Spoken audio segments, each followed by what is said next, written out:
El libro de Job. Es un libro muy profundo y único en la Biblia por muchas razones. La historia está ambientada en una tierra muy recóndita que está muy lejos de Israel, Uz.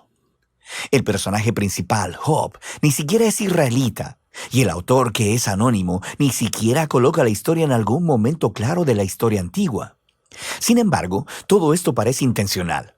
Es como si el autor no quisiera que nos distrajéramos con preguntas históricas, sino más bien que nos concentremos en la historia de Job y en las preguntas que nacen de su experiencia de sufrimiento. El libro de Job tiene un diseño literario muy claro. Abre y cierra con un breve prólogo narrativo y luego un epílogo. Y la parte central del libro es densa poesía hebrea, que representa conversaciones entre Job y 4 compañeros de diálogo, llamados los amigos. Estas conversaciones concluyen con una serie de discursos poéticos dados por Dios a Job. Profundicemos y veamos cómo funciona todo junto. El prólogo nos presenta a Job. Se nos dice que él es un hombre recto e intachable, que honra a Dios. Es un tipo súper bueno. Y luego, de repente, se nos transporta al reino celestial, y Dios está en una audiencia con su equipo. Es una imagen muy común en el Antiguo Testamento que describe cómo Dios gobierna al mundo. Y entre los seres celestiales está una figura llamada Satanás, que en hebreo significa el acusador o el fiscal. Y es como si estuviéramos viendo la escena de un juicio. Dios presenta a Job como un hombre verdaderamente justo. Y luego, el acusador reta la política de Dios de recompensar a las personas justas como Job. Él dice, la única razón por la que Job te obedece es porque lo bendices con prosperidad. Deja que Job sufra y entonces veremos qué tan justo es en realidad. Y luego, Dios accede a permitir que el acusador cause sufrimiento sobre Job. Ahora, en este momento de la historia es cuando la mayoría de nosotros nos preguntamos, ¿qué? ¿Por qué Dios hizo eso? Y luego, asumimos que este libro responderá a esa pregunta, ¿por qué Dios permite que las personas buenas sufran? Pero sigues leyendo y el libro no responde esa pregunta. Nada en el libro responde jamás esa pregunta. El prólogo está preparando las verdaderas preguntas que este libro quiere abordar. Preguntas acerca de la justicia de Dios y acerca de si Dios gobierna el mundo de acuerdo al principio estricto de la justicia. Y las respuestas a esas preguntas llegan conforme vas leyendo hasta el final del libro, no en el principio. La razón final del sufrimiento de Job jamás se revela. Así que el prólogo concluye con el sufriente y aturdido Job, quien es reprendido por su esposa y abordado por 3 amigos que intentarán proveerle sabiduría y consejo. Sus nombres son Elifaz el Temanita, Bildad el Suaita y Zofar el Namatita. Al igual que Job, ninguno de ellos es israelita y representan lo mejor del pensamiento del antiguo cercano oriente acerca de Dios, el sufrimiento y la condición humana. Y esto nos lleva a la parte principal del libro. Primero habla Job, y así es como funciona esta sección del libro. Primero hablará Job y después le seguirá la respuesta de un amigo.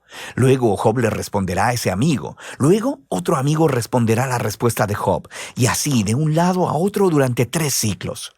Y todo este debate se enfoca en 3 preguntas. ¿Es Dios verdaderamente justo en su carácter? ¿Gobierna Dios el universo en el principio estricto de justicia? Y si es así, ¿cómo se explica entonces el sufrimiento de Job? Y como veremos, Job y los amigos están hablando desde una enorme suposición acerca de cómo la justicia de Dios debe verse en el mundo, que cada cosa que suceda en el universo debe operar de acuerdo al principio estricto de justicia. Así que si eres una persona buena y sabia y honras a Dios, te sucederán cosas buenas, Dios te recompensará. Pero si eres malvado y estúpido y haces cosas pecaminosas, te sucederán cosas malas, Dios te castigará. Ahora, el argumento constante de Job a lo largo de estos discursos es este. Primero, que él es inocente, así que la implicación de eso es que su sufrimiento no es un castigo divino. Sabemos por el prólogo que ambas cosas son verdad. Recuerda, Dios mismo dijo que Job era recto e intachable, así que Job concluye su argumento acusando a Dios. O Dios no gobierna el mundo de acuerdo a la justicia, o aún peor, simplemente Dios es injusto. Los amigos, por otro lado, están en desacuerdo. Su argumento es que Dios es justo. La implicación es que Dios siempre gobierna el mundo de acuerdo a la justicia de esta manera, así que concluyen acusando no a Dios, sino a Job. Job tuvo que haber hecho algo muy, pero muy malo para que Dios lo castigue de esta manera. Ellos incluso empiezan a inventar posibles pecados que Job debió cometer. Job protesta a todo esto. De hecho, se molesta tanto con los amigos que eventualmente se harta de ellos. Lleva su caso directamente a Dios. Ahora, algo que hay que tener en cuenta es que Job está en una montaña rusa emocional en estos poemas. Él pensaba que Dios era justo, pero ahora no puede reconciliar esto con su sufrimiento. Así que en algunos arranques, él acusará a Dios de ser un bravucón. En una ocasión incluso declara que Dios ha orquestado toda la injusticia en el mundo. Pero al momento en que pronuncia ese pensamiento, se aterroriza de éste, porque él quiere tener esperanza y creer que Dios es verdaderamente justo. En esta sección, Job está fuera de control. Así que hace una última declaración de su inocencia y luego demanda que Dios se aparezca personalmente para explicarse. Es en este punto que se aparece un amigo sorpresa, Eliú el Busita. Él no es israelita, pero sí tiene nombre hebreo. Y Eliú tiene las mismas suposiciones que Job y sus amigos. Él alega que Dios es justo y que eso implica que Dios siempre opera el universo de acuerdo a la justicia. Pero luego Eliú llega a una más sofisticada conclusión de por qué las personas buenas sufren. Podría no ser un castigo por el pecado en el pasado. Dios podría estar infligiendo sufrimiento como una advertencia para ayudar a las personas a evitar el pecado en el futuro. O Dios podría usar el dolor y el sufrimiento para forjar carácter o para enseñarles lecciones valiosas a las personas. Eliú no pretende saber por qué Job está sufriendo, pero él está seguro de algo. Job está equivocado al acusar a Dios de ser injusto. Job ni siquiera le responde a Eliú, y el diálogo termina. Es como si la sabiduría de los antiguos se hubiera agotado y el misterio permaneciera. Y luego, de repente, Dios se aparece en un torbellino y le responde a Job personalmente. Primero responde a la acusación de Job de que es injusto e incompetente para gobernar el universo.